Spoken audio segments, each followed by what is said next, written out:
ওই দিনে কিন্তু একটা বৃহৎ দলের ছাত্র সংগঠনের বা প্রতিষ্ঠা বার্ষিকী ছিল এই শাহবাগ মোড়ে, এবং তারাও যে এদের সাথে আন্দোলন যোগাযোগ করছে এবং এদের মধ্যে যে একটা লিয়াজু আছে এটা আমরা মানে ওই সময় গোয়েন্দা তথ্য আমাদের কাছে ছিল না। যখন তারা ওখানে একটা মিছিল বা একটা প্রতিবাদ জানাতে থাকে যে শহীদ হাদি হত্যার বিচার চায়। নির্বাচনের কয়েকটা দিন আগে 6 ফেব্রুয়ারি, নির্বাচন তো 12 ফেব্রুয়ারি, 6 ফেব্রুয়ারি একটা বড় আন্দোলন হতে আমরা দেখেছি আসলে নবম গ্রেডের পে স্কেলের জন্য আর কি, যারা সরকারি কর্মচারী আছে সেটা কিন্তু ভয়াবহ একটা অবস্থানে চলে গিয়েছিল আন্দোলনটা, এবং এই একটা সময় করে যমুনা অভিমুখে।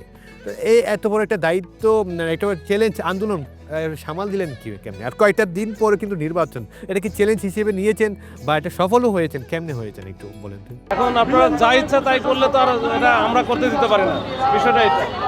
এখন আমরা চাই যে ওনারা যে এখানে অবস্থান নিচ্ছে প্রেস ক্লাবের সামনেই থাকুক, প্রেস ক্লাবের পাশে যে জায়গাটা আছে ওইখানে থাকুক। ওনারা তো আর হচ্ছে এখানে আমাদের কাছ থেকে অনুমতিও নাই বা কিছু বলেও নাই। 5 তারিখে সন্ধ্যার সময় যেটা দেখলাম যে এই ইনকিলাব মঞ্চের 20 থেকে 25 জন, এর একেবারে বিভিন্ন তো যমুনার সামনে তো তখন তো রাস্তা গাড়ি নিয়ে যাওয়া যেত, হয়তো পায়ে হেঁটে যাওয়া যেত না বা মিছিল আকারে যাওয়া যেত না, কিন্তু গাড়ি নিয়ে এটা একেবারে ইন্টারকন্টিনেন্টাল থেকে ওই যে বিভিন্ন দিক দিয়ে বের হয়ে যাওয়া যেত, কাকরাইল মসজিদের মোড় দিয়ে বা এদিকে ঢাকা ক্লাবের অফিসার্স ক্লাবের সামনে দিয়ে বিভিন্ন দিক দিয়ে চলে যাওয়া যেত। তো ওই ইনকিলাব মঞ্চের যারা আছে তারা কিন্তু সন্ধ্যার আগে আগে ওইখানে তো বিভিন্ন দিক থেকে এসে এই যমুনার সামনে এক এক করে এসে জড়ো হয়।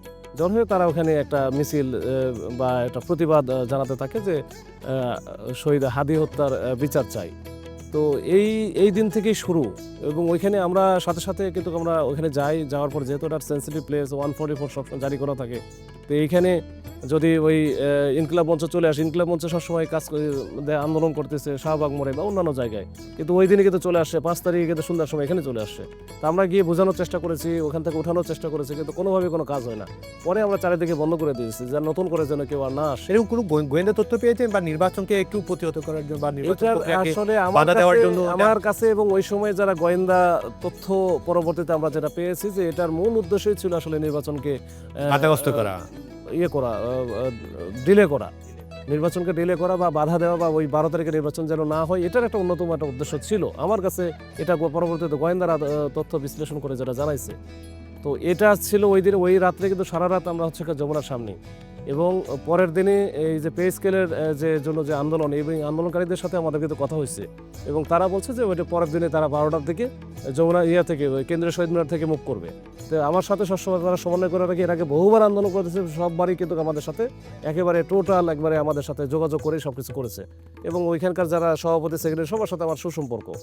তো 12টার দিকে ওইখানে বের হবে, আমি সারা রাত ছিলাম, আমি সকালে গেছি, গিয়ে একটু রেস্ট নেওয়া হয়েছে বাসায়। রেস্ট নিতেই এই 9টা সাড়ে 9টার দিকে আমি জানতে পারি যে ওখানে কয়েক হাজার মানে 40-50 হাজার লোকজন এই কেন্দ্রীয় শহীদ মিনারে, এবং তারা যে কোনো সব বের হয়ে যেতে পারে। তো তখনও আমি কিন্তু যোগাযোগ করেছি যে ওই সভাপতি সেক্রেটারির সাথে, তখন তারা বললো না, আমরা তো আপনি আসলে আপনার সাথে কথা বলে তারপর বের হবো 12টার সময়। তো আমিও একটু রিল্যাক্স হয়ে গেলাম যে ঠিক আছে, আমিও রেডি হচ্ছিলাম 10টা সাড়ে 10টার দিকে। এই সময় দেখি তারা অলরেডি হুট করে বের হয়ে গেছে।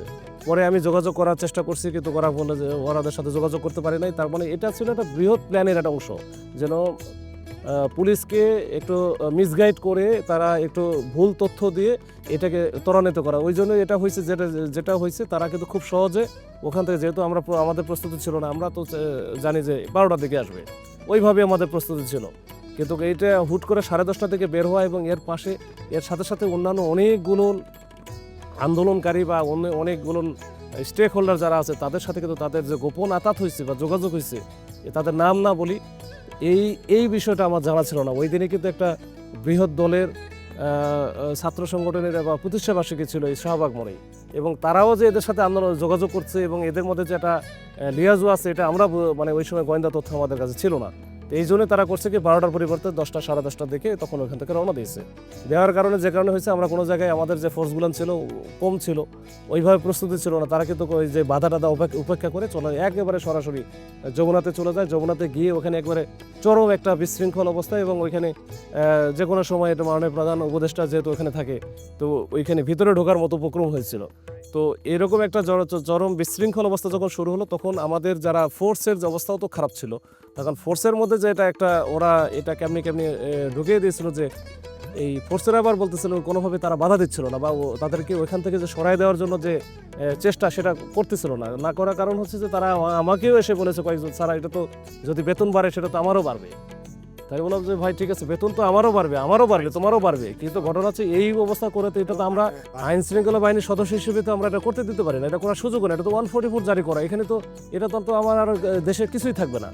তো তারপরে আমাদের যে স্টেপটা ছিল এখানে আমাদের 40-50 জনের 40 জনের একটা স্টেপ টিম থাকে, ওই স্টেপটা আমাদের একেবারে নিজস্ব আর কি, এবং ছেলেপেলেগুলো খুবই ভালো এবং এরা খুবই সব দিক থেকে একবার তরুণ আর কি। তো ওরা আমার কথা শুনতো এবং আমার সাথে 10-12 জন ছিল আমার অফিসের যারা সিভিলে, এইটা সহ ওইটা, এবং আমাদের যে জয়েন্ট কমিশনার স্যার ছিল এখানে শহীদুল্লাহ স্যার, তো শহীদুল্লাহ স্যারকে আমরা পেয়েছি। তারপরে আমাদের অ্যাডিশনাল কমিশনার স্যারও এর মধ্যে চলে আসলো, অ্যাডিশনাল কমিশনার নজরুল স্যার। তো আমরা এই স্যারদের নেতৃত্বে তখন এই সবাইকে আমাদের যেগুলো না, এখানে কিন্তু অনেক ফোর্সের অভাব নাই, এর মধ্যে মনে হয় প্রায় 500-700 মতো ফোর্স আসছে, কিন্তু কেউ কোনো কাজ করে না। তখন আমরা এসটিএফ সহ এবং স্যারদের নেতৃত্বে আমাদের যে ওয়াটার কানন জল কামান প্রয়োগ করে এবং সাউন্ড গ্রেড মেরে আমরা কিন্তু মোটামুটি আধা ঘন্টার মধ্যে আমরা কিন্তু সব একবার পরিষ্কার করে ফেলছি।